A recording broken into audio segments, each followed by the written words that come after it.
اس مبارک مجلس میں حاضری کی توفیق عطا فرمائی۔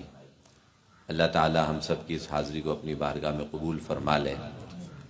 مادیت کے اس دور میں جبکہ کوئی شخص کسی کو سلام بھی دنیاوی مفاد کے بغیر نہیں کرتا، اس دور میں اللہ کے دین کی نسبت سے کچھ گھڑیاں فارغ کر لینا اور اللہ کے دین کی نسبت سے کچھ صلاحیتوں کو لگا دینا، یہ اللہ تعالیٰ کا بہت بڑا انعام ہے۔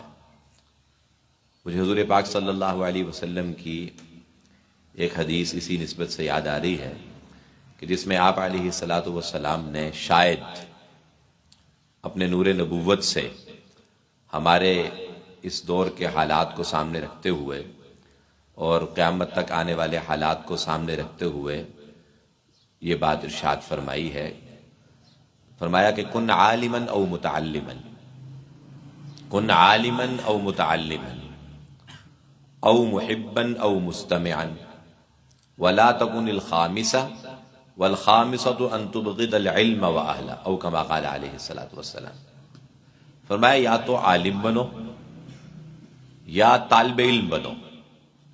یا علیہ الصلوۃ والسلام امت کو کہہ رہے ہیں، یہ کسی مخصوص افراد کو نہیں کہہ رہے، کسی مخصوص مجمع کو نہیں کہہ رہے، پوری امت کو یہ ہدایت ارشاد فرما رہے ہیں کہ کن عالما، یا عالم بن کے زندگی گزارو، او متعلما، یا طالب علم بن کے زندگی گزارو، او محبا، یا ان سے محبت کرنے والے، او مستمعا، یا ان کی بات کو خوب غور سے سننے والے، ان کی بات کو خوب غور سے سننے والے۔ ولا تکن الخامسہ، اور پانچویں نہ بننا کہ نہ تو تمہارا شمار علماء میں ہے، نہ تمہارا شمار طلباء میں ہے، اور نہ تمہارا شمار ان سے محبت کرنے والوں میں ہے، اور نہ تمہارا شمار ان کی باتیں سننے والوں میں ہے، تو اس کا مطلب یہ کہ تم پانچویں بن گئے ہو۔ تو پانچویں نہ بننا اس لیے کہ اگر تم پانچویں بن گئے تو تم ہلاک ہو جاؤ گے، یہ آپ کا ارشاد ہے۔ تو مادیت کے اس دور میں اللہ تعالیٰ اگر ہمیں ان چار میں سے کسی ایک بھی کیٹیگری میں، کسی ایک بھی شعبے میں اور کسی ایک بھی جو ہے طبقے میں شامل فرما دیتے ہیں تو گویا کہ یہ ہلاکت اور بربادی سے بچنے کا ذریعہ ہے۔ تو اس لیے اس محبت کی بنا پہ جو اللہ کے نبی صلی اللہ علیہ وسلم نے اہل علم اور طالب علموں سے کرنے کا حکم دیا ہے، اللہ کرے کہ ہم اس محبت کرنے والوں میں شمار ہو کر آج کی اس مجلس کے اندر حاضر ہوں۔ دوسری گزارش یہ ہے کہ ویسے روایتی جلسے تو عموماً ہوتے رہتے ہیں اور کسی درجے میں ان کی اپنی اپنی جگہ افادیت بھی ہوتی ہے، لیکن میرا ذاتی طور پر کوئی مزاج عمومی جلسوں میں شرکت کرنے کا نہیں ہے۔ اس لیے بہت سارے اڈیالہ روڈ کے ہمارے علماء ساتھی وہ مجھ سے شکایت کرتے رہتے ہیں کہ ہم پروگرام رکھتے ہیں لیکن آپ نہیں آتے ہو۔ تو اس وجہ سے چونکہ مزاج کوئی عمومی طور پر اس طرح کا ہے نہیں، لیکن کچھ عنوانات ایسے ہوتے ہیں کہ جن کے بارے میں خواہش ہوتی ہے کہ اس پہ ساتھیوں کو جمع کیا جائے اور اس موضوع کی طرف متوجہ کیا جائے۔ تو جب میرے دوست عالم مولانا الطاف صاحب نے مجھ سے رابطہ کیا اور یہ فرمایا کہ اس عنوان پہ ساتھیوں کو اکٹھا کیا جا رہا ہے کہ ایک تربیتی نشست ہے قراء اور حفاظ کرام کے لیے، اور یہ استقبال رمضان کے گویا کے عنوان سے کہ رمضان بالکل قریب ہے، تو تراویح میں قرآن کریم کیسے سنایا جائے، کیسے یاد کیا جائے، اور تراویح کے جو موٹے موٹے مسائل ہیں اس موضوع پر جمع کیا جا رہا ہے۔ تو میں جب کراچی سے سن 2000 میں درجہ تخصص سے فارغ ہو کے پنڈی میں آیا تو اس وقت جوش جذبہ بھی زیادہ تھا دین کے کام کرنے کا، اور اس وقت جو ہے وہ نوجوانی بھی تھی۔ تو اس وقت ہم مختلف قسم کے کورس کراتے تھے، اور یہاں پنڈی کی ایک معروف علمی شخصیت ہے مفتی رضوان احمد تھانوی صاحب، ان کا ادارہ ہے ادارہ غفران، تو اس میں 5 سال ان کے ساتھ کام کرتا رہا۔ تو بہت زیادہ چونکہ مفتی رضوان صاحب کا مزاج بھی عوامی نہیں ہے، غالباً کوئی 150 سے زیادہ کتابیں ابھی تک تصنیف کر چکے ہیں، اور بہت علمی کتابیں ہوتی ہیں ان کی. میں تو ان کی کتابوں سے جمعے کی گفتگو کے لیے استفادہ کرتا ہوں. تو مفتی صاحب کا خیال یہ ہوا کہ ہمیں عوام الناس کے لیے مختلف چھوٹے چھوٹے کورسز ہمیں کروانے چاہیے، اس لیے کہ عالم بننے کے لیے 8 سال 9 سال فارغ کرنا، حافظ بننے کے لیے 2.5-3 سال فارغ کرنا، یہ نہ ہر ایک کے بس کی بات ہے اور نہ ہی اس کا رجحان ہے. تو قرآن کریم سکھانے کے لیے مختصر کورسز اور اسی طرح سے دین سکھانے کے لیے مختلف کورسز جو ہے وہ ہمیں شروع کرنے چاہیے. تو اس زمانے میں جیسے میں نے عرض کیا کہ جوش جذبہ تھا کام کرنے کا، تو جب آدمی نے کوئی نیا کام کرنا ہوتا ہے نا عام روایت سے ہٹ کر، تو پھر اس کے لیے بڑی محنت کرنی پڑتی ہے. اس کے لیے آپ کے پاس کتابیں نہیں ہوتی، آپ کے پاس متعلقہ مواد نہیں ہوتا، کام کرنے کا منہج اور اسلوب سامنے نہیں ہوتا کیسے یہ کام کریں. تو بہت سارے چیلنجز ہوتی ہیں کسی نئے طرز کے کام شروع کرنے کے حوالے سے. لیکن جب آدمی اللہ کا نام لے کے جب کچھ کوشش کرتا ہے، تو میں اکثر اپنے طالب علم ساتھیوں سے یہ بات کہا کرتا ہوں کہ مشکل وہ چیز ہوتی ہے جو آپ کرنا نہیں چاہتے ہو. جو کام کرنا نہ چاہتا ہو آدمی، وہ کام مشکل ہے، اور جس کام کے کرنے کا آدمی عزم مصمم کر لے وہ کام آسان ہے، وہ کام آسان ہے. اور اس لیے حضور پاک صلی اللہ علیہ وسلم کی حدیث بھی ہے، اللہم لا سہل الا ما جعلتہ سہلا، اللہ جس کو آپ آسان کر دیں تو وہ کام آسان ہے. اور اللہ آسان اس کے لیے کرتے ہیں جو کہ اس کام کی طلب رکھ کر اس کام کے لیے واقعی صدقے دل سے کوشش کرتا ہے. تو اللہ کے فضل و احسان سے اس وقت ہم نے جو مختلف کورسز کیے جس کا بھی تعارف مقصود نہیں ہے، صرف آج کی مجلس کی نسبت سے میں مقدمے کے طور پر یہ بات عرض کر رہا ہوں کہ اس میں ہم نے ایک تربیت ائمہ کے نام سے کورس شروع کیا. چونکہ خیال یہ ہوا کہ ہمارے ہاں بہت ساری مساجد میں جو ائمہ حضرات اور مؤذنین اذان دیتے ہیں، اگر ہم اس کو شرعی اعتبار سے دیکھیں تو اس میں بہت ساری غلطیاں ہوتی ہیں. لیکن چونکہ امام جو ہوتا ہے کسی بھی مسجد کے اندر وہ اہل علاقہ کا استاد ہوتا ہے، مقتدا ہوتا ہے، لوگ اسے دینی معاملات میں اس سے رہنمائی حاصل کرتے ہیں، اور ایک عزت احترام کا تعلق بھی ہوتا ہے. تو میں گلشن آباد میں جہاں جمعہ پڑھاتا ہوں تو میں اپنے وہاں بے تکلف ساتھیوں سے عرض کرتا ہوں کہ انسان کی بہت بڑی خوش بختی وہ ہوتی ہے کہ اس کے سر پر کوئی استاد ہو جو اس کی اصلاح کرتا رہے. یہ بہت بڑی خوش بختی ہوتی ہے. اور میں نوجوانوں سے کہا کرتا ہوں کہ اس اولاد کی بہت بڑی سعادت ہوتی ہے کہ اس کے سر پہ وہ والد ہوں جو اب بھی اس کے کان کھینچ سکتے ہوں اور اس کی غلطی پر تھپڑ مار سکتے ہوں، حالانکہ یہ خود 4-5 بچوں کا باپ ہے. ہمارے بزرگ کہا کرتے تھے کہ جو والد اپنے جوان اولاد سے احترام سے بات کرے تو سمجھو کہ اولاد نافرمان ہے. توجہ فرما رہے ہیں کہ اولاد بیٹے سے بات کر رہا ہے اور بڑے احترام سے بات کر رہا ہے، کیونکہ اب بچہ کماؤ بن گیا ہے، ابا بھی اس وقت ریٹائر ہیں، ابا جی جو ہے وہ تو گھر میں رہتے ہیں، یہ خرچہ کرتا ہے. یا مثلا والدہ فوت ہو گئی یا والد صاحب جو ہیں وہ بھائیوں میں سے ایک بھائی کے پاس رہتے ہیں، تو اگر والد اس کے ساتھ بات کرتے ہوئے لجاجت سے احترام سے بات کرتے ہیں تو سمجھ لو کہ یہ اولاد یہ بچہ فرما بردار نہیں ہے. لیکن والد ابھی بھی اس کے کان کھینچ دیتے ہیں، کوئی غلطی نظر آتی ہے تو آج بھی تھپڑ لگا دیتے ہیں اس کے منہ پر، تو سمجھ لو کہ اس کے دل میں والد کا احترام ہے. تو اگر آپ کے سر پہ کوئی ایسی شخصیت ہیں جو آپ کی باتوں پر آپ کی غلطیوں پر تنبیہ کرتے رہتے ہیں تو یہ اللہ تعالیٰ کا بہت بڑا احسان ہے.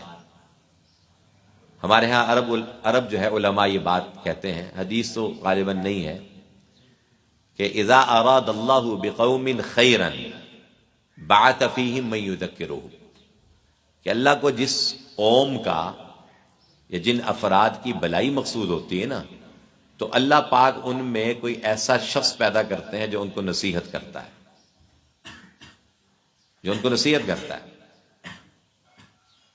اور نصیحت کے اندر غلطیوں کوتاہیوں پر متوجہ کرنا بھی ہے۔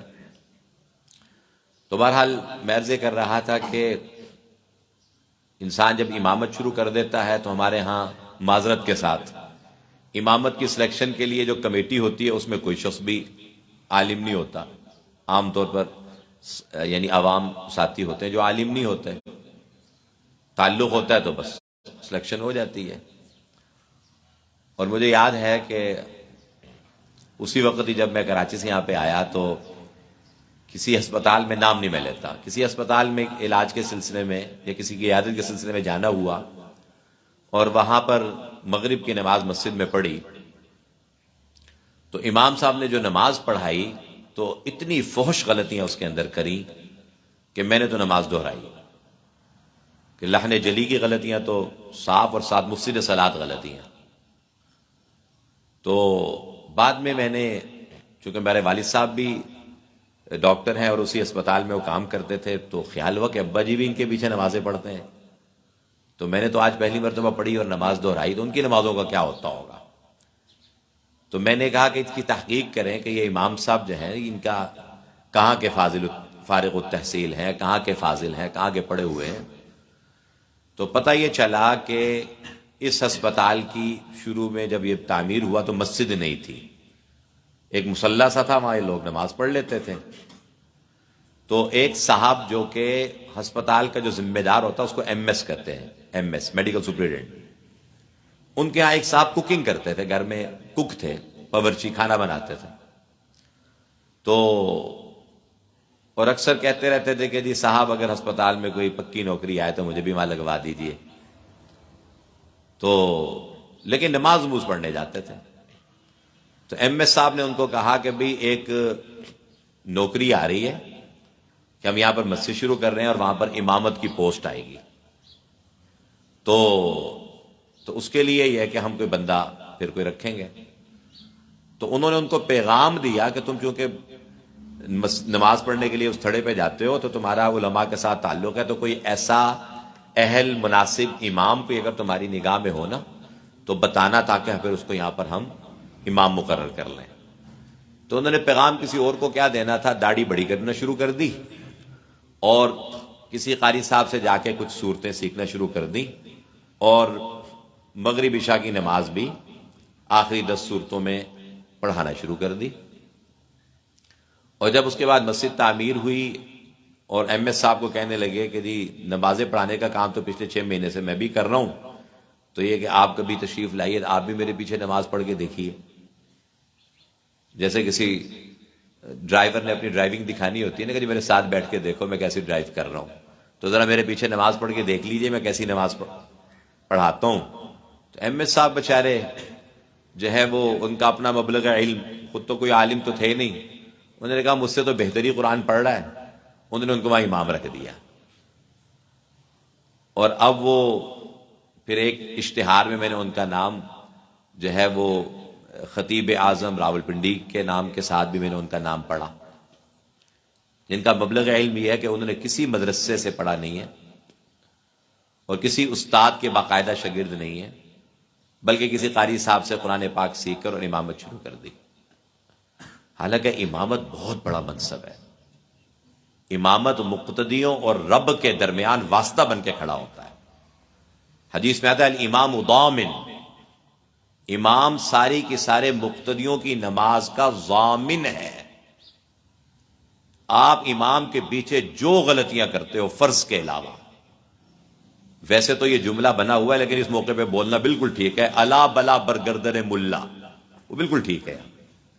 آپ نماز میں پیچھے سنتیں چھوڑیں، امام کے پیچھے سنت چھوٹ جائے، واجب چھوٹ جائے، آپ مقتدی ہیں، تو امام کے پیچھے نماز پڑھنے کی برکت سے آپ کی نماز پر کوئی اثر نہیں ہوگا۔ مثال کے طور پر مثال بھی دے دیتا ہوں، چونکہ آپ کی اس تربیتی نشست میں امام اور مقتدی دونوں کے مسائل کا ذکر ہے۔ مثلا آپ نماز پڑھا رہے ہیں، امام ہیں اور کچھ لوگ آپ کے پیچھے نماز پڑھ رہے ہیں، تو مقتدی نماز میں امام صاحب کے پیچھے قاعدہ اولیٰ میں التحیات پڑھنا یہ واجب ہے، قاعدہ اولا بھی واجب ہے، تحیات کا پڑھنا بھی واجب ہے۔ قاعدہ ثانیہ میں تشہد کی مقدار بیٹھنا یہ فرض ہے، اور اس میں تحیات کا پڑھنا یہ واجب ہے۔ اب یہ مقتدی صاحب ایسی کسی سوچوں میں گم ہیں کہ ان کو تحیات پڑھنی یاد ہی نہیں رہی، اور امام صاحب تو ان کے منتظر نہیں ہوں گے نا۔ امام صاحب نے تحیات عبدہ و رسولہ پڑھا، اور قاعدہ اولا میں 4 رکعت نماز، مثلا زور کی نماز چل رہی ہے، اور انہوں نے تیسری رکعت میں کھڑے ہو گئے۔ اب امام صاحب جب تیسری رکعت میں کھڑے ہوئے تو مقتدی کو فوراً یاد آیا کہ یار میری تو تحیات رہ گئی ہے، تو اب وہ بھی تحیات انہوں نے چھوڑ دی اور امام صاحب کی اتباع میں کھڑے ہو گئے، تو واجب رہ گیا۔ تو ایسی صورتحال میں اگر اکیلے نماز پڑھ رہے ہوتے تو سجدہ صاف کرنا پڑنا تھا، لیکن اس صورتحال میں اب ان پر سجدہ صاف نہیں ہے۔ کیوں؟ اس لیے کہ الامام ضامن، امام اس کی نماز کا ضامن ہے۔ امام کے پیچھے نماز پڑھ رہا ہے، واجب چھوٹ جائے، ظاہر غلطی سے، جان بوجھ کر تو نہیں کوئی ایسا ہوتا کہ جان بوجھ کر کوئی واجب کو چھوڑے، سنت چھوٹ جائے، تو ایسی صورتحال میں جیسے سنت چھوٹنے کی بھی ایک مثال عرض کر دیتے ہیں۔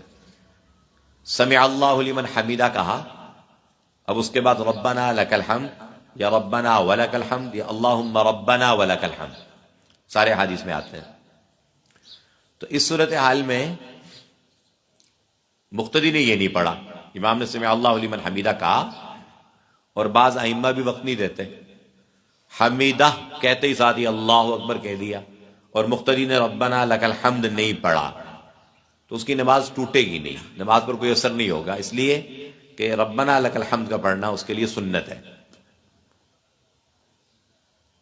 اس سے معلوم یہ ہوا کہ امام کی کتنی بڑی ذمہ داری ہے، گویا کہ تم سب اپنی نمازیوں کا بوجھ اپنے کندھے پہ لے کے نماز میں آگے کھڑے ہو رہے ہو۔ اس لیے صحابہ کرام رضی اللہ عنہم اجمعین اور ہمارے قرون اولیٰ کے بزرگان دین، سلف صالحین، ہمارے اسلاف، وہ امامت سے بہت ڈرتے تھے۔ ایک ہوتا ہے مثال کے طور پر، اب مصلی ہے اور 10 لوگ اہل کھڑے ہیں نماز پڑھانے کے لیے، تو ایسی صورتحال میں ہر ایک کی کوشش ہوتی ہے کہ دوسرا پڑھا دے۔ اور میں اس سال بھی میں نے ہدایہ پڑھائی ہے، فقہ حنفی کی جو سب سے معروف اور مشہور کتاب ہے ہدایہ، الہدایہ، جو کہ ہمارے ہاں مکمل ہوتی ہے تو بندہ دورہ حدیث میں، عالم بننے کے لیے دورہ حدیث میں جاتا ہے۔ تو اس میں جو باب القراءہ ہے، اس کے اندر یہ بات لکھی ہے کہ سب سے زیادہ یستحق للامامتی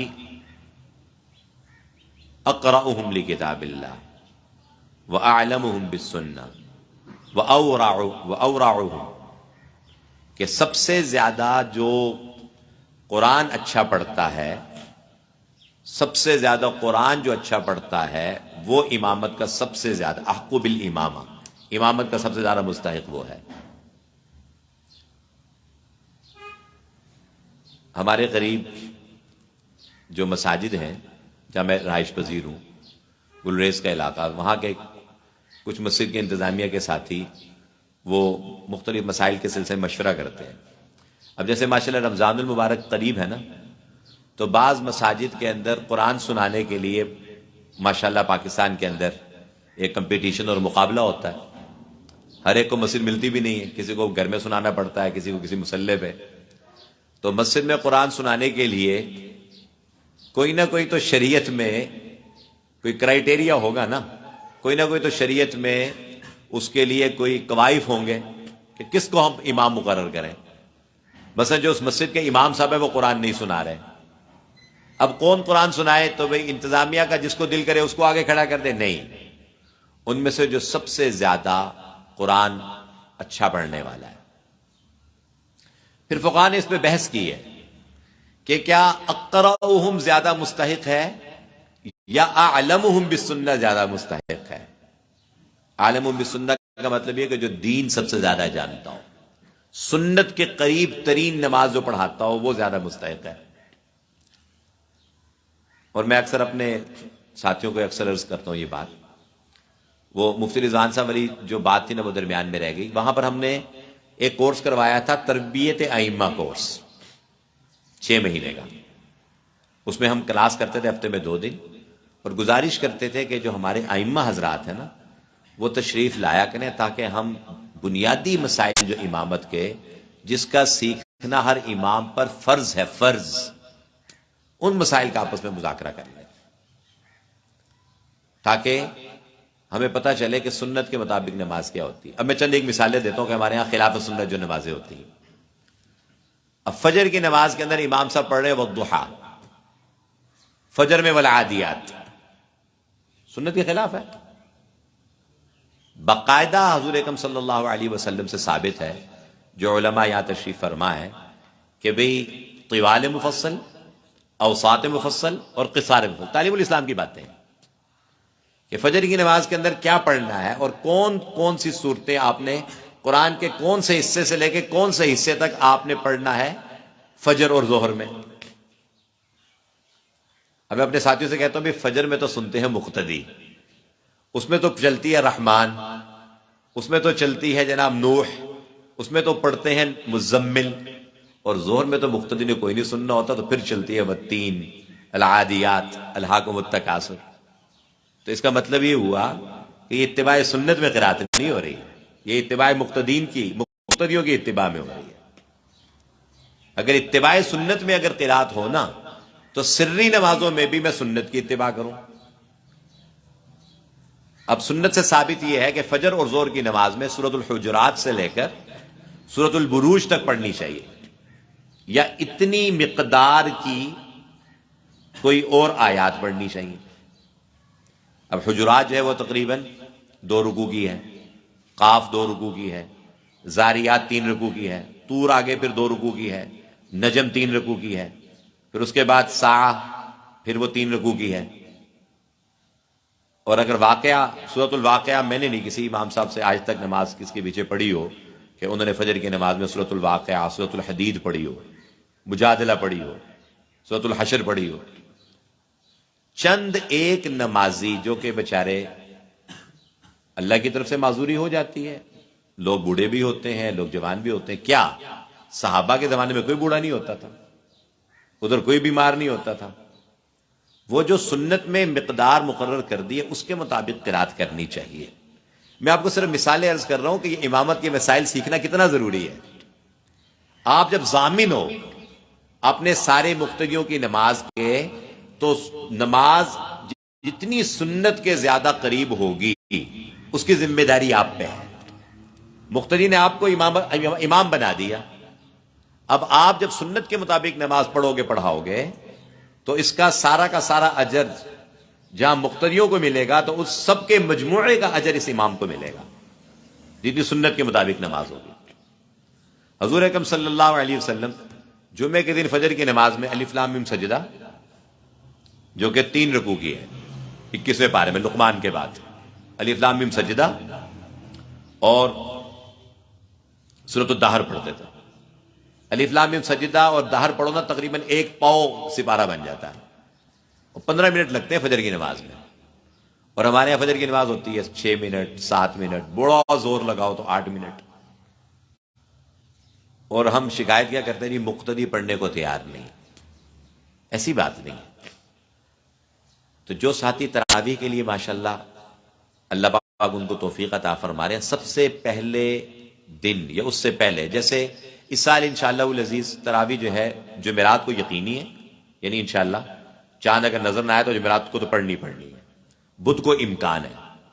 تو بہتر یہ ہے کہ 1-2 دن پہلے مسجد کے امام صاحب یا جو حافظ صاحب جو قرآن سنا رہے ہیں اگر ان میں استعداد ہے تو اپنے مقتدیوں کا ذہن بنائیں کہ ابھی ہم نے پورا سال جس رمضان کا انتظار کرتے ہیں اور جس رمضان کی رحمتوں کی ہم امیدوار رہتے ہیں، اس کی سوغات جو ہے روزہ اور تراویح ہے.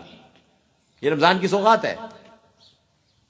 آپ قرآن کریم کو محبت سے پڑھو اور ورتل القرآن ترتیلا پر عمل کرو، پھر دیکھو مقتدی آپ کا محلہ تو کیا دوسرے محلوں سے آ کے آپ کے پیچھے نماز پڑھیں گے. اور ایک ہوتی ہے تیز گام تراوی. تیز گام تراوی کیا کہ پہلی رکعت کے اندر تو امام صاحب کو بھی پتہ چل رہا ہوتا ہے کہ کیا پڑھ رہے ہیں اور پیچھے سامع صاحب کو بھی, اور اگلی جو 8 تراوی ہیں اس میں سامع صاحب کو پتہ چل رہا ہوتا ہے کچھ نہ کچھ, مقتدیوں کو کچھ سمجھ نہیں آ رہی ہوتی کہ امام صاحب کس اسٹیشن پہ پہنچے, اور جو باقی جو 10 تراوی ہیں اس کے اندر نہ امام صاحب کو پتہ چل رہا ہوتا ہے کہ میں کیا پڑھ رہا ہوں, نہ سامع صاحب کو. میں ایک شہر میں گیا کسی پروگرام کے سلسلے میں, تو ختم قرآن کے موقع پر گفتگو تھی, تو میں جہاں پہ پہنچا تو ساتھیوں نے کہا کہ جی آپ نے چونکہ تراوی پڑھ لی ہوئی ہے, قرآن ختم کر لیا ہوا ہے, تو مختصر تراوی والی جگہ پہ چلتے ہیں. میں نے کہا اتنی مختصر نہ ہو کہ تراویاں ہو ہی نہ, کم از کم تراوی تو ہو جائیں. کہنے کہ جی ایسے ہی ایسے ہی. اللہ کی شان, ہم ایک مسجد میں عشاء کی نماز پڑھ کے, جہاں معمول کے مطابق سے پارا چل رہا تھا, 1.25 پارا یا آخر میں 1 پارا ہوتا ہے, فرض پڑھ کے ہم نے سنتیں بھی نہیں پڑھی. ہم اس مسجد میں پہنچے جو قریب مسجد تھی, تو پتہ چلا کہ 4 تراوی ہو چکی ہیں. ہم نے 2 سنت موقعہ ظاہر پڑھنی تھی, اس پڑھنے کے دوران 3 رکعتیں اور ہو چکی تھی. اور دیکھا کہ گھڑی کو دیکھ کر جو مسجد میں وہاں وقت لکھا ہوا تھا اس کے مطابق جو ہے تقریباً 20 منٹ کے اندر 20 تراویاں ادا کر لی گئی. بھئی یہ تو واضح حدیثوں میں لکھا ہوا ہے کہ کچھ نمازی ایسے ہیں کہ جن کی نمازیں پرانے کپڑے کی طرح سے لپیٹ کر ان کے منہ پہ مار دی جاتی ہیں. اللہ سے رحمت کی کیا امید ہم رکھیں, اور اس ختم قرآن پر کیا رو رو کر دعا کریں جس میں تو قرآن ہی اللہ کے یہاں قبول نہیں ہوا. صرف اور صرف چند ایک نمازیوں کے کہنے پر حافظ صاحب آپ تسی بہت ہولا ہولا پڑھ دے ہو, آپ بہت آہستہ آہستہ پڑھتے ہو, ہم سب کو اجر سے محروم کر دیتے ہیں. اجر سے تو کیا, اس عمل کی ادائیگی سے ہی محروم ہو جاتے ہیں. تو ایک تو میری سب سے پہلی مؤدبانہ گزارش ہے تمام حضرات سے, خاص طور پر وہ جو رمضان المبارک میں تراویح سنا رہے ہیں, میں تو صاف اعلان کرتا ہوں پہلی تراویح میں کہ بھئی جو صاحب غلطی سے پہلی مرتبہ تشریف لے آئے نا ہماری مسجد میں, تو ان سے گزارش ہے کہ ہمارے ہاں تو تراویح ہوتی ہے 1 گھنٹہ 50 منٹ کی, 1 گھنٹہ 45 منٹ کی ہمارے ہاں تراویح ہوتی ہے. فرض نماز 2 سنتیں اور اس کے بعد تراویح 1 گھنٹہ 50 منٹ 1 گھنٹہ 45 منٹ. تو بھئی چونکہ آپ نے سارا مہینہ تراویح پڑھنی ہے, اور قرآن کریم کو الحمد سے والناس تک جہاں پڑھنا سنت ہے وہاں سننا بھی سنت ہے, تو کہیں ایسا نہ ہو کہ کل آپ کو مسجد تبدیل کرنی پڑے. تو آپ اگر جلدی کے چکر میں نا تیز گام تراویاں, تو اس کے لیے آپ ابھی سے پھر تشریف لے جائیں. یہ میں نماز سے پہلے اعلان کر دیتا ہوں پہلی تراویح کے دن کہ آپ دائیں بائیں کسی اور مسجد میں تشریف لے جائیں. یہاں پر تو 1 گھنٹہ 50 منٹ 1 گھنٹہ 45 منٹ کی تراویح ہوگی.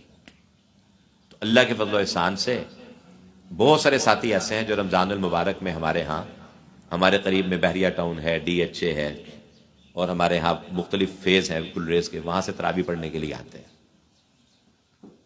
I-8 میں ایک مسجد ہے, اگرچہ ہمیں ان سے نظریاتی طور پر اتفاق بھی نہیں ہے بعض چیزوں میں, لیکن ان کے ہاں لوگ تراویح پڑھنے کے لیے پورے پنڈی اسلام آباد سے جاتے ہیں. 2.5 گھنٹے میں 2 گھنٹے میں تراویح پڑھتے ہیں. امت میں شوق ہے, بشرطے کہ کوئی شوق پیدا کرنے والا ہو. ہم نے خود استعدادیں امت کی خراب کر دی. اللہ کے فضل و احسان سے ہماری مسجد میں وہ حضرات جو کرسی میں نماز پڑھتے ہیں وہ بھی لمبی اور ٹھہر ٹھہر کر قرات سننے کے ماشاءاللہ نہ صرف عادی ہیں بلکہ شوقین ہیں. کسی دن کسی عذر کی وجہ سے طبیعت ٹھیک نہیں ہوتی, حضور اکرم صلی اللہ علیہ وسلم فجر کی نماز میں 60 آیات سے 100 آیات تک پڑھا کرتے تھے فجر کی نماز میں. اب مقتدیوں کی عادت بنانی چاہیے اس کے مطابق. تو کسی دن بیماری کی وجہ سے عذر کی وجہ سے چھوٹی نماز پڑھیں تو وہ بزرگ کہتے ہیں جی مجھ سے آج خیریت سی, تو بڑی چھوٹی جی نماز پڑھائی ہے. اس طرح سے وہ فرماتے ہیں کہ آج آپ نے بہت چھوٹی نماز پڑھائی ہے. تو خوشی ہوتی ہے ان کی یہ بات سن کر کہ وہ یہ نہیں کہہ رہے کہ آپ نے جی تھکا دیا ہے اور کمر میں درد لگا دیا, گھٹنوں میں درد لگا دیا, بلکہ وہ یہ کہہ رہے ہیں کہ آج آپ نے چھوٹی نماز پڑھائی ہے. تو ایک تو یہ کہ قرآن کریم کو قرآن کریم کے پڑھنے کے، جیسے آپ نے ماشاءاللہ اساتذہ سے پڑھا ہوگا کہ قرآن کریم پڑھنے کے جو مختلف طریقے ہیں، حدر ہے، تدویر ہے، ترتیل ہے، تو حدر میں قرآن پاک پڑھا جا سکتا ہے، تسلسل کے ساتھ آپ قرآن کریم پڑھیں، لیکن ایسا پڑھیں کہ آپ کو خود بھی سمجھ میں آئے، اور جو تھوڑا بہت قرآن کریم کا ترجمہ جانتا ہے اس کو پتہ چلے کہ قرآن کریم کی کون سی آیات چل رہی ہے۔ موسیٰ علیہ السلام کا واقعہ چل رہا ہے، ابراہیم علیہ السلام کا واقعہ چل رہا ہے، ہاں جی، اور بناء کعبہ کا واقعہ چل رہا ہے، جنت اور دوزخ کی کوئی بات ہو رہی ہے، تھوڑا تھوڑا ان کو اندازہ ہو آپ کی اس قرات کرنے سے۔ ایک تو یہ گزارش تھی۔ دوسری گزارش یہ ہے کہ ہم وقت کتنا ہے جی؟ ہے ہاں نہیں تر صحیح ہے، ٹھیک ہے، تو 3:15 ہوئے۔ اچھا، تو دوسری اس میں گزارش یہ ہے کہ بس اوقات انسان 11 مہینے کسی اور ماحول میں رہتا ہے، تو رمضان المبارک میں بس اوقات ہمارے حفاظ والد صاحب کے کہنے کی وجہ سے، قاری صاحب کے کہنے کی وجہ سے، امام صاحب کے کہنے کی وجہ سے تراویح میں امامت کے لیے منتخب ہو جاتے ہیں۔ تو بھی یہ بات یاد رکھیں کہ جیسے میں نے عرض کیا نا کہ امامت بہت بڑی ذمہ داری ہے، وہاں بہت بڑی سعادت بھی ہے۔ وہ سعادت اس معنی میں ہے کہ آپ کو، اگر آپ قرآن کریم کی ایک ایک حرف پڑھتے ہیں نا، تو نماز میں قرآن کریم کا ایک ایک حرف پڑھنے پر قاری کو، پڑھنے والے کو 100 نیکیاں ملتی ہیں، اور سننے والے کو ایک ایک نیکی ملتی ہے۔ اتنی بڑی سعادت ہے۔ تو اس لیے جہاں یہ بہت بڑی سعادت ہے وہاں ذمہ داری بھی ہے۔ جیسے دنیا کے اندر اس کی مثال یہ دیتے ہیں کہ جو شعبے کا سربراہ ہوتا ہے نا، اس کی تنخواہ سب سے زیادہ ہوتی ہے، اور تنخواہ کے زیادہ ہونے کی وجہ یہ نہیں ہوتی کہ جناب اس کا قد بہت بڑا ہے یا ڈگری بہت بڑی ہے، ذمہ داری بہت بڑی ہے۔ دفتر کے اندر جو چوکیدار ہے اس کی ذمہ داری چوکیداری کی ہے، لیکن جو دفتر کا سربراہ ہے اس کی ذمہ داری چوکیدارہ بھی ہے، سیکورٹی اس ادارے کی، اور اس کے ساتھ ساتھ اس ادارے کے تمام نظم و نسق بھی، اور وہاں پر جو بھی کام ہوتا ہے اس سب کی ذمہ داری اس کے کندھے پر ہے، اس لیے اس کی تنخواہ بھی زیادہ ہوتی ہے۔ تو امام کی چونکہ ذمہ داری زیادہ ہے، اس لیے بہت بڑا اجر بھی ہے۔ اس بنا پر جب آپ امامت کرتے ہو تو اگر خدا نہ خواستہ اگر امام کسی کبیرہ گناہ کا عادی ہے، العیاذ باللہ، تو اس کے پیچھے جو ہے نماز پڑھنا مکروہ ہے، مکروہ، کوئی اجر نہیں ملتا، بس نماز ہو جاتی ہے بس۔ اگر مقتدیوں نے آپ پر حسن ظن کی بنا پر اگر آپ کو امام بنا دیا ہے تو بھئی سب سے پہلے آدمی رمضان سے پہلے اللہ سے توبہ کر لے۔ کبیرہ گناہ موٹے موٹے جیسے آج کے اس دور کے اندر جو ہیں، جیسے چونکہ ماشاءاللہ ہمارے ساتھی بیٹھے ہوئے ہیں اس لیے بعد میں بے تکلف عرض کر دیتا ہوں، عوامی اجتماعات میں اس گفتگو میں تو ہم یہ بات اس طرح کی بے تکلف نہیں کرتے، جیسے داڑھی سنت کے مطابق نہ ہو، بیچارہ کینچی لگاتا رہتا ہے، داڑھی کو چھیڑ چھاڑ کرتا رہتا ہے۔ ہمارے ایک بڑے اچھے دوست، دیندار آدمی، ایک مسجد کی انتظامیہ کے صدر، میں نے 1 مہینہ پہلے ملاقات کی تو وہ ماسک پہنا ہوا تھا۔ میں نے کہا جی آپ کا کرونا دوبارہ آ گیا، خاموش ہو گئے۔ پھر دوسری مرتبہ ملاقات ہوئی بغیر ماسک کے تو اندازہ ہوا کہ وہ داڑھی ان کی چھوٹی سی ہوئی ہے، تو مجھے بڑا عجیب لگا۔ میں نے کہا آپ کی داڑھی کو کیا ہو گیا؟ کہتے یار بس اس چیز نے مجھے بڑا ذلیل کروا دیا، میں کہیں منہ دکھانے کے قابل نہیں رہا۔ میں نے کہا کیا ہوا؟ کہنے لگا کہ وہ گھر میں کوئی فنکشن تھا، کوئی عقیقہ وغیرہ تھا، تو ماشاءاللہ اچھے کھاتے پیتے بڑے ڈاکٹر ہیں وہ، تو کہنے لگے گھر میں کوئی فنکشن تھا تو میں نے بال کٹوائے اور نائی سے یہ کہا کہ تھوڑی سی داڑھی سیٹ کر دو، تو داڑھی سنت کے مطابق تھی 1 بالش کے برابر، تو کہنے لگے کہ اس نے نائی صاحب کے ہاں پیمانہ سیٹ کرنے کا کیا ہوتا ہے کہ داڑھی میں جو سب سے چھوٹے بال ہوں گے نا تو پوری داڑھی کو اس کے مطابق وہ کر دیں گے، اس کو بڑا تو کر نہیں سکتے کھینچ کے، تو باقی داڑھی کو اس کے مطابق کر دیتے ہیں۔ تو کہنے لگے کہ انہوں نے وہ نائی نے جو ہے نا جب میں نے سیٹ کرنے کا کہا تو اس نے جو کینچی لگائی تو اس کینچی کی زد میں جتنے بال تھے تو اس سے تو وہ بولا پوری سائڈ چھوٹی ہو گئی. اب اس کا ایک حل تو یہ تھا میں ایسے ہی رہنے دیتا. میں نے کہا یہی حل ٹھیک تھا, اس سے کم از کم آپ بدنام نہ ہوتے. ہر ایک کو یہ جو آپ کو اب تشریح کرنی پڑ رہی ہے نا کہ یہ نائی کی کارستانی ہے, تو آپ کی داڑھی ایک طرف سے بالکل چھوٹی ہوتی, ایک طرف سے اتنی بڑی ہوتی, تو ہر ایک کو لگتا کہ آپ کے ساتھ کوئی زیادتی ہو گئی ہے, نائی کی غلطی ہے. آپ نے اس کی بجائے کیا کیا کہ آپ نے اس کی بجائے کہا کہ اب جو لگ گئی ہے نا اب ساری بھی اس کے برابر کر دو. تو میں نے کہا اس پہ توبہ استغفار کریں. نائی کو تو داڑھی کو ہاتھ لگوانا ہی نہیں چاہیے. یہ بچے جو بیٹھے ہیں نا ماشاءاللہ, اس لیے بچوں نیت کرو اس بات کی کہ بھئی داڑھی کے بارے میں کوئی گفتگو ہے ہی نہیں, اس کو بس اپنی زندگی کی کتاب سے نکال دو. کوئی کہ تیرے بال جلدی آ گئے ہیں, تیرے بال عجیب عجیب سے لگ رہے ہیں, تو بس ٹھیک ہے میرے ہی لگ رہے ہیں نا, تم ادھر دیکھنا شروع کر دو, نہ دیکھا کرو میری طرف, ایسے کہہ دیں. یعنی یہ اس کو موضوع گفتگو بنائے نا. ہمارے بچے بھی ابھی 16-17 سال کے ہو رہے ہیں, داڑھی آ رہی ہے, تو میں ان سے پوچھتا رہتا ہوں کہ بھئی آپ کو آپ کی داڑھی کے بارے میں کوئی کچھ کہتا تو نہیں؟ کہتے ہیں وہ اسکول میں دوست کہتے ہیں کہ اب تو جو ہے نا مولوی لگنا شروع ہو گیا ہے. تو میں نے کہا اس پہ دل میں اللہ کا شکر کیا کرو. مولوی کا مطلب ہوتا ہے اللہ والا, اور لوگ تو اللہ والا بننے کے لیے کتنے پاپڑ پھیلتے تھے, ہے نہیں؟ اور کوئی آپ کو مولوی کہے تو ساتھ کہا کرو آمین. کیا مطلب؟ یا اللہ واقعی مجھے مولوی بنا دے. کہ اللہ والا بننا کوئی آسان کام ہے؟ مولا والا, لاہوری لاہور والا, کشمیری کشمیر والا, تو مولوی مولا والا, اللہ والا. تو یہ کوئی پریشان ہونے کی ضرورت نہیں ہے اس میں. اس لیے اسی طرح سے بد نظری کی عادت, موبائل پہ الٹی سیدھی چیزیں آج کل جو ہے وہ نہ چاہتے ہوئے بھی سامنے آ جاتی ہیں. اب ایک آدمی کو اس کی عادت ہے اور مصلی پہ کھڑا ہو جاتا ہے آگے جا کے نماز پڑھانے کے لیے, سب کی نماز خراب کر رہا ہے. توبہ کریں اللہ تعالیٰ سے کہ اللہ میں اب یہ گناہ نہیں کروں گا. جھوٹ بولنے کی عادت ہے, چھوٹی چھوٹی بات پہ جھوٹ بول دیتا ہے. یہ آپ کدھر ہو جی؟ جی میں ڈیری کے بازار میں ہو جی, اور ہے صدر میں. عام سے جھوٹ, اس کو ہم گناہ ہی نہیں سمجھتے. تو جو کبیرہ گناہ کا عادی ہو, والدین کا نافرمان, جھوٹ کا عادی, تو اس کے پیچھے نماز فقہاء نے لکھا ہے کہ مکروہ ہوتی ہے. کسی کو ہٹانے کا اختیار ہو تو اس کو ہٹا دے, اس کو پتا ہے کہ یہ کبیرہ گناہ کرتا ہے.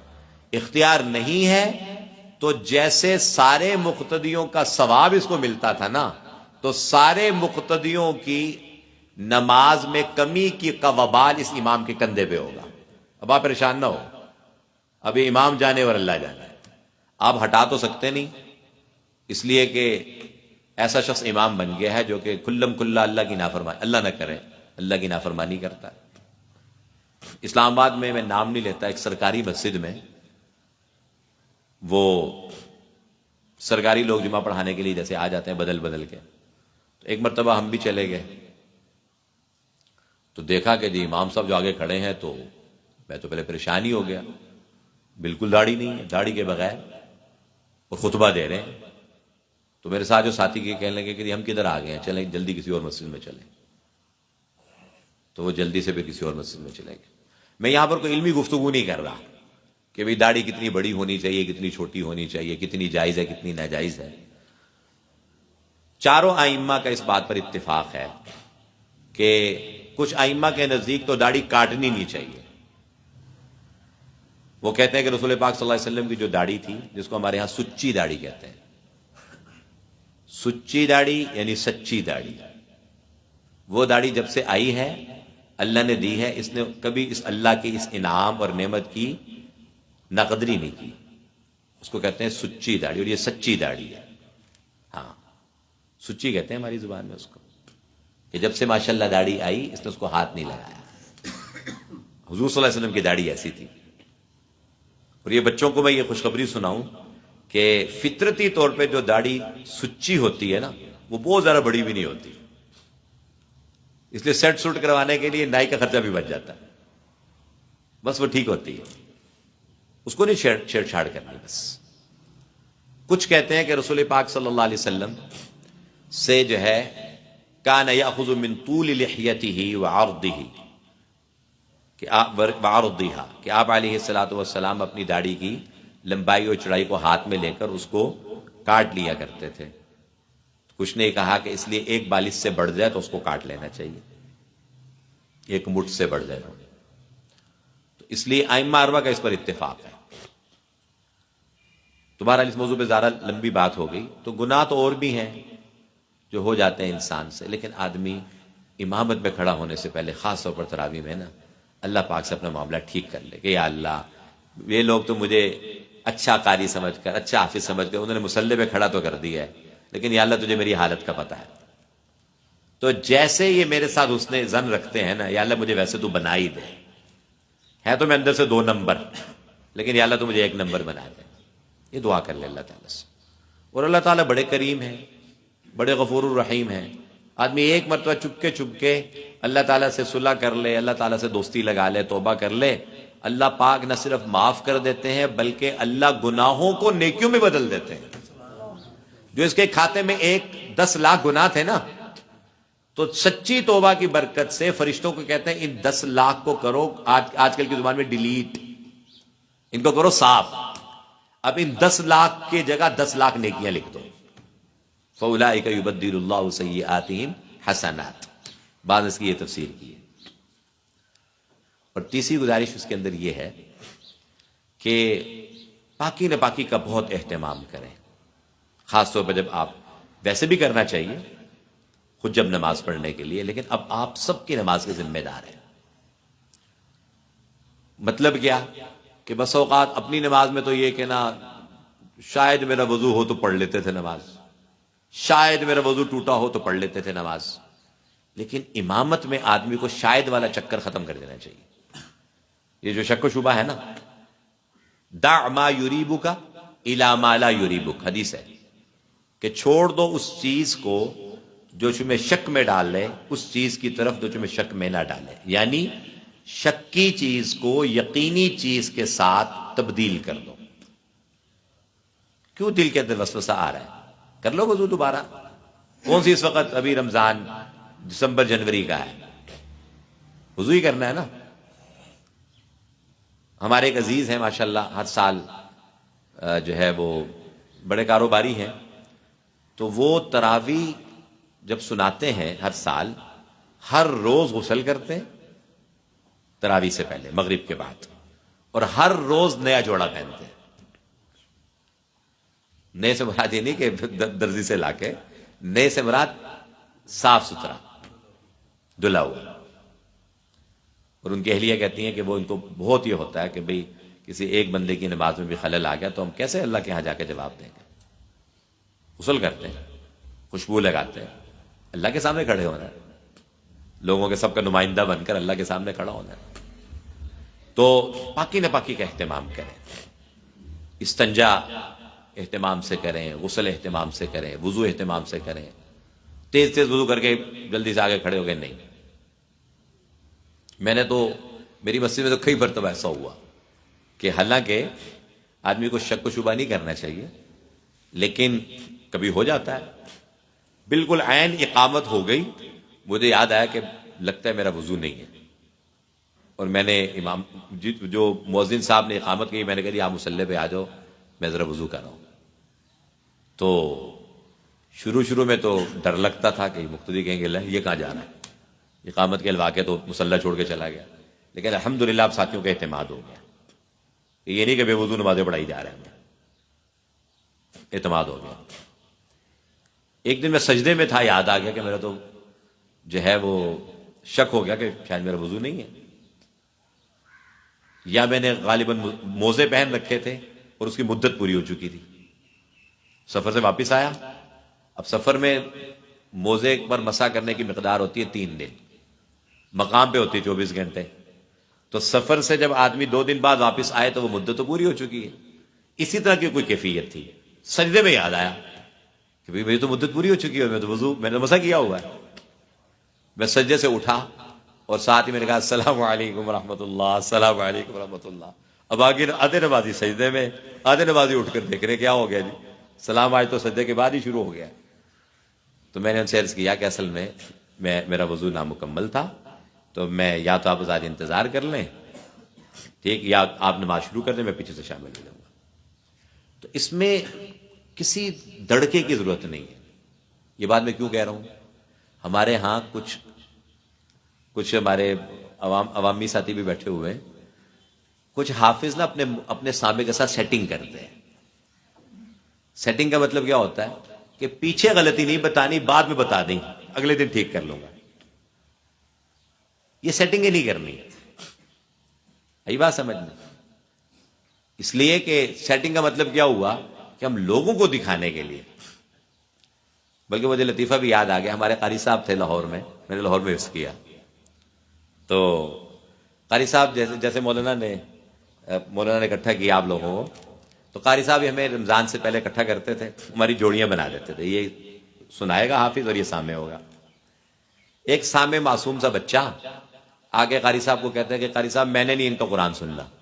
قاری صاحب نے کہا کیا ہو گیا؟ اور ساتھ قاری صاحب ترغیب بھی دیتے تھے کہ جو حافظ عام طور پہ جو امام بنتا تھا وہ بڑا ہوتا تھا، 20 سال 19 سال 22 سال.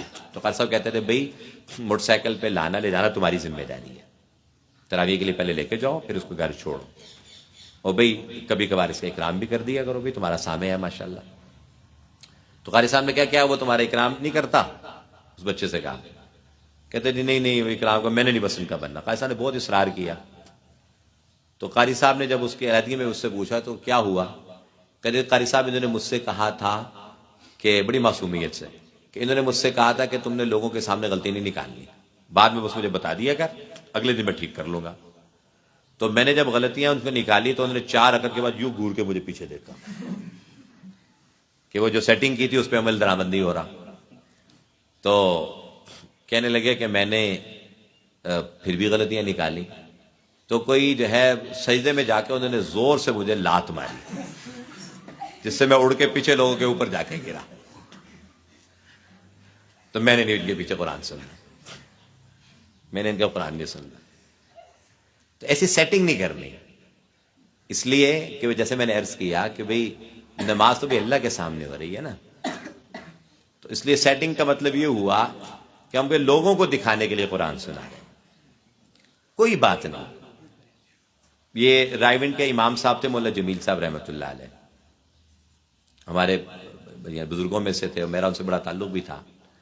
تو ایک مرتبہ میں نے مغرب کے بعد ان کا سپارہ سنا تو بالکل ٹھیک تھا، لیکن جب وہ امامت میں کھڑے ہوتے تھے تو ان کی بہت غلطیاں آتی تھی، 40 50. لیکن وہ تبلیغی جماعت کے جو بزرگ تھے عبد الوہاب صاحب، انہوں نے ان کو کہہ رکھا تھا تو نہیں سنانا ہے. تو 50 غلطیوں کے ساتھ بھی تراویح سنا لیتے تھے. تو بس اوقات تو ایسا لگتا تھا کہ سامنے صاحب ہی پڑھی جا رہے ہیں. تو وہ ایک اللہ کی طرف سے بس اوقات نا نماز میں پریشر ہوتا ہے. حالانکہ وہ اتنے بڑے بزرگ تھے اور قرآن میں نے خود سنا، ہمارا بالکل ٹھیک تھا مغرب کے بعد. تو پھر جن لوگوں پر اللہ تعالیٰ کی ذات عالی کے سامنے کھڑے ہونے کا استحضار ہوتا ہے نا، تو ان کو واقعی ان کے لیے قرآن پڑھنا مشکل ہوتا ہے. تو غلطی کوئی مسئلہ نہیں ہے. اگر آپ کو سپارہ یاد ہے لیکن آپ امامت میں کھڑے ہو کر آپ کی غلطی آ جاتی ہے تو بھی اگلے دن اس کو مزید پختہ کر لیں. وہ انشاءاللہ جو ہے آپ کے جو اگلے مقرر ہیں انشاءاللہ وہ اس پہ گفتگو کریں گے آپ نے سپارہ کیسے یاد کرنا ہے اور کیسے پختہ کرنا ہے. میں تھوڑا سا مسائل کے سلسلے میں کچھ باتیں عرض کر رہا ہوں. تو سپارہ پختہ کر لیں لیکن غلطیوں کو چھوڑیے نہیں. اس میں آپ کو میں چھوٹا سا واقعہ سناتا ہوں. میں لاہور میں ایک جگہ سمنا آباد ایک جگہ ہے، وہ میرے ننیال ہے. تو ہماری والد صاحب کے سفر پر تھے تو طے یہ ہوا کہ عید ہم نے لاہور کرنی ہے. تو ہم 27-28 رمضان کو قرآن ختم کر کے لاہور چلے گئے. وہ ایک بڑی مسجد ہے سمنا آباد کی، اکس جمیل مسجد. حضرت مولانا عبد المالک کاندلوی رحمۃ اللہ علیہ، جامع شریعہ کے شیخ الحدیث، وہ وہاں امام اور خطیب تھے. پھر ان کے بعد وہ بیٹے تھے مولانا ادریس کاندلوی رحمۃ اللہ علیہ کے، اور اب ان کے بیٹے ہیں مولانا سعد کاندلوی، سب عالم ہیں بڑے بڑے ماشاءاللہ. تو مولانا سعد خود تو وہاں قرآن نہیں سناتے تھے، کوئی اور صاحب وہاں قرآن سنا رہے تھے. تو 29واں پارہ چل رہا تھا، آخری دنوں میں سورۃ المدثر پڑھ رہے تھے قاری صاحب، اور انہوں نے وہ غلطی کی کہ جس سے نماز ہی ٹوٹ جاتی ہے. یعنی ایمان والوں کو جہنم میں لے گئے اور کافروں کو جنت میں. اب جس کو قرآن کا ترجمہ نہیں آتا اس کو تو بس اوقات پتہ نہیں چلتا نا. یا العیاذ باللہ العیاذ باللہ، اللہ پاک کی ذات عالی کے بارے میں کوئی ایسی بات منسوب کر دی جس سے کفر ہو جاتا ہے. اب جس آدمی کو ترجمہ نہیں آتا اس کو کیا پتا کہ یہ اتنی بڑی غلطی ہو گئی ہے. خلاصہ یہ ہے کہ غلطی چھوڑنی نہیں ہے، اس لیے کہ یا تو آپ عالم ہو نا اور آپ کو قرآن کا پورا ترجمہ آتا ہو. اب پرسوں کی بات ہے، میں ایک جگہ اسلام آباد میں ایک مسجد میں نے نماز پڑھی فجر کی، تو امام صاحب فجر کی نماز میں کہہ رہے ہیں وَلَا تَكُونُوا كَالَّذِينَ نَسُوا اللَّهَ فَأَنسَاهُمْ أَنفُسَهُمْ أُولَئِكَ هُمُ الْفَائِزُونَ. امام صاحب نے پڑھا. کس کس کو سمجھ میں آئی؟ ہاتھ کھڑا کر. نہیں سمجھ آئی سب کو؟ پھر پڑھتا ہوں دوبارہ. وَلَا تَكُونُوا كَالَّذِينَ نَسُوا اللَّهَ فَأَنسَاهُمْ أَنفُسَهُمْ أُولَئِكَ هُمُ الْفَائِزُونَ. مقتدیوں کو کچھ پتہ نہیں چلا، آگے چل پڑے. واللہ الذی شروع کر دیا. اب میں پریشان، میں وہاں مہمان تھا. اب مجھے ڈر لگنا شروع ہو گیا کہ بھئی نماز آج کل ویسے ہی اس مسجد میں تھی 5:50 پہ، 6:15 14 پہ آج کل طلوع ہو رہا ہے. اس میں تو 5:40 پہ ہو گئی ہے نا. 5:50 پہ نماز تھی. اب نماز جو ہے وہ 55 56 57 پہ نماز ختم ہو، اس کے بعد پھر بحث شروع ہو، کرتے کراتے کہ نماز ہی ضائع نہ ہو جائے. تو میں پیچھے کونے میں کھڑا تھا تو مجھ سے رہا نہیں گیا، تو میں نے پھر غلطی نکال دی. اس لیے کہ ترجمہ یہ بتا رہا ہے کہ اے اللہ فرما رہے ہیں کہ تم ان لوگوں کی طرح سے مت بننا جنہوں نے اللہ کو بلا دیا اور اللہ تعالیٰ نے اس کی سزا میں ان کو ان کا وجود بلا دیا. یہ لوگ فاسق ہیں. اور امام صاحب نے پڑھ دیا یہ لوگ اللہ کے ہاں کامیاب ہیں، فائزون. کتنا الٹا ہو گیا. اب مقتدی کے ساتھ اگر سامع کے ساتھ کی ہوگی سیٹنگ تو لوگوں کو کیا پتا کہ فائزون اور فاسقون میں کیا فرق ہے. تو اس لیے میرے پیاروں ایسے بالکل نہیں کرنا. غلطی ہے تو بس غلطی نکال دیں. کچھ یہ کہہ دیتے ہیں کہ جی فاوا کی غلطی نہیں نکالنی، زبر زیر کی غلطی نہیں نکالنی. یہ کہاں سے، یہ کس نے آپ کو یہ سب پٹی پڑھائی ہے کہ فاوا کی غلطی نہیں نکالنی اور زبر زیر کی غلطی نہیں نکالنی؟ زبر زیر کی غلطی سے عربی میں معنی زمین آسمان کا فرق پڑ جاتا ہے. وَعَصَىٰ آدَمُ رَبَّهُ فَغَوَىٰ قرآن پاک میں ہے. کیا مطلب؟ کہ آدم علیہ السلام سے اپنے رب کے حکم کے پورا کرنے میں لغزش ہو گئی. عصا آدم ربہ. اب کسی نے زبر زیر کی غلطی کر دی، وہ کہہ دیا وعصا آدم ربہ فغوا، یوں پڑھ لیا. العیاذ باللہ. مطلب کیا بن گیا کہ آدم کے رب نے یعنی اللہ تعالیٰ نے آدم کی نافرمانی کری، العیاذ باللہ العیاذ باللہ، وہ سیدھے راستے سے گمراہ ہو گیا. العیاذ باللہ استغفر اللہ. کتنا کفری معنی بن گیا زبر زیر کے بدلے سے. اس لیے یہ سیٹنگ ہے، بالکل چھوڑ دیں اس کو. بس جو غلطی ہے بتا دیں. ہاں البتہ غلطی بتانے میں یہ ضرور حکم ہے، یہ جس میں سامع تھوڑا سا مشکل ہوتا ہے اس کے لیے، کہ امام کو تھوڑا سا وقت دے دو، فوراً غلطی نہ نکالو. یہ حکم ہے فرض نماز میں بھی اور تراویح میں بھی. تھوڑا سا امام کو وقت دو. اگر تو امام حافظ صاحب سپارہ 5-10 مرتبہ پڑھا ہوتا ہے تو اس کو پتہ چل جاتا ہے کوئی گڑبڑ ہوئی ہے، پیچھے 1-2 آیتیں کوئی گڑبڑ ہو گئی ہے. تو ایسی صورت حال کے اندر وہ کیا کرتا ہے، وہ پیچھے پڑھ کے ٹھیک کر لیتا ہے. لیکن اگر وہ ٹھیک نہ کرے تو پھر آپ پیچھے پڑھا کے غلطی نکال دو. اگر آپ کو بھی پیچھے نہیں پڑھانا آ رہا، آپ کو بھی وہ آیت بھول گئی ہے، حالانکہ سامع کی بہت بڑی ذمہ داری ہوتی ہے، پھر ٹھک کر کے غلطی بتا دو، کوئی بات نہیں، نماز تو کم از کم ٹھیک ہو جائے گی نا. تو اس کا اہتمام کریں. تو مسائل تو چونکہ بہت سارے ہیں، لیکن میں چند ایک دو باتیں عرض کر کے پھر بات کو ختم کرتا ہوں. اسی طرح سے تراویح پڑھانے کے اندر عموماً ایک چیز یہ ہوتی ہے کہ دوسری رکعت میں پتہ نہیں چلتا کہ میں نے بیٹھنا ہے کہ کھڑا ہونا ہے. یہ بڑی کامن ایک غلطی ہوتی ہے کہ بندہ دوسری رکعت میں بھی بیٹھنے کی وجہ سیدھا کھڑا ہو جاتا ہے.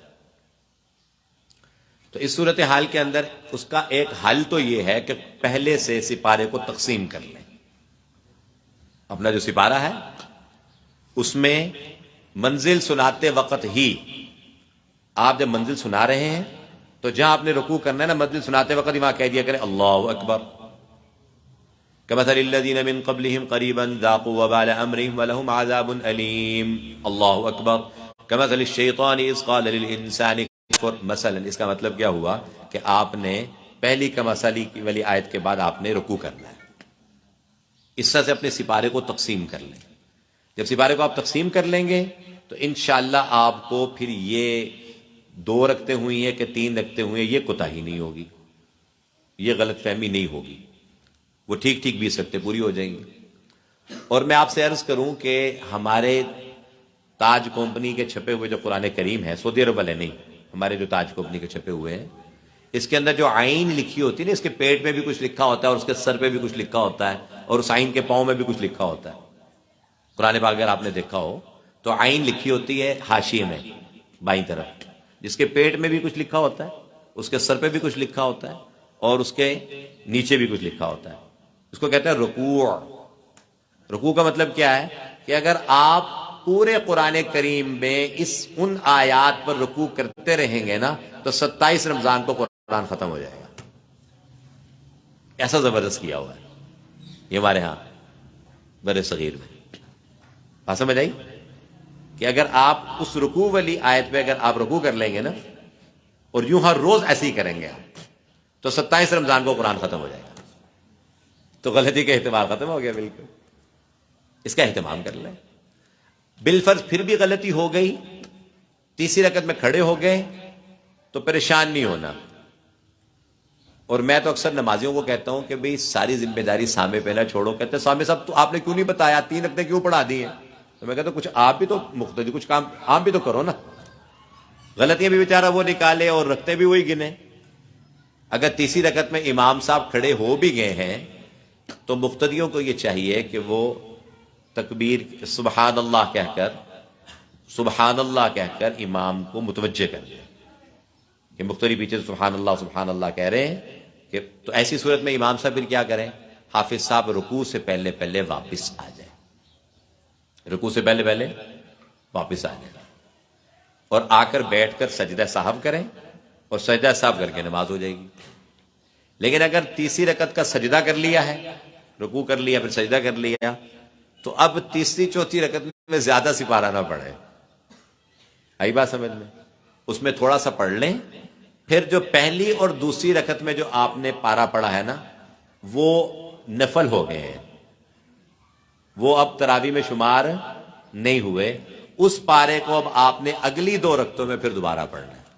دوبارہ عرض کرتا ہوں، اگر کوئی شخص جو ہے تراویح میں 2 رکعت پر بیٹھنا تھا، چلو اس کو اب آسان کرتے ہیں، تراویح میں 2 رکعت پر بیٹھنا تھا، قعدہ میں اتحیات میں عبدو و رسولو پر بیٹھا، پھر کھڑا ہو گیا، ذہن میں نہیں رہا کہ تراویح ہے، سمجھ رہا ہے عشاء کی نماز ہے، کھڑا ہو گیا تیسری رکعت میں، تو کوئی پریشانی کی بات نہیں۔ کیا کریں؟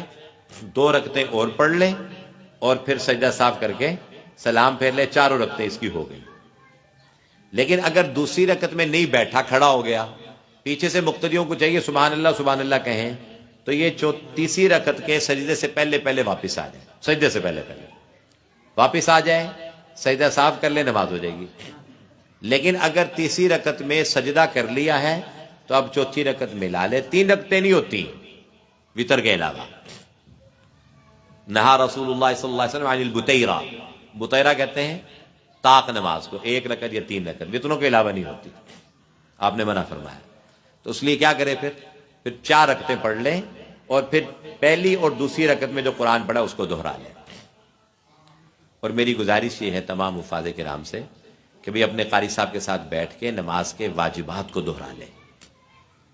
فرائض تو آسان ہے، نماز کی شرائط اور فرائض تبلیغ میں جو 3 دن لگاتے ہیں نا، سے روزہ، تو اس میں وہ سیکھ لیتے ہیں نماز کے فرائض اور نماز کی شرائط۔ وہ اگر نہیں ہوگی تو نماز ہی نہیں ہوگی، اور واجبات اگر رہ جائیں تو پھر سجدہ صاحب کے ساتھ نماز ہوگی۔ تو اللہ تعالیٰ ہمیں اس کی توفیق عطا فرمائے۔ یہ چند ایک ضروری باتیں اس وقت ذہن میں آئیں آپ حضرات کی برکت سے۔ اللہ تعالیٰ جو باتیں عرض کی ہیں ان میں سے جو بات درست ہے تو اللہ کی توفیق سے اللہ پاک اس میں عمل کی توفیق عطا فرما دیں، اور کوئی بات اس میں لغزش کوتاہی ہوئی ہے تو اللہ پاک اس کو معاف فرما دے، ذہنوں سے محو فرما دے، اور اللہ تعالی ہمیں اخلاص کے ساتھ اپنی رضا کی خاطر رمضان المبارک کی عبادات کرنے کی توفیق عطا فرمائے، اور بالخصوص ہر حافظ قرآن کو اللہ تعالی قرآن کریم جو ہے وہ خوب اہتمام کے ساتھ سننے سنانے کی توفیق نصیب فرمائے۔ وآخر دعوانا ان الحمد للہ رب العالمین۔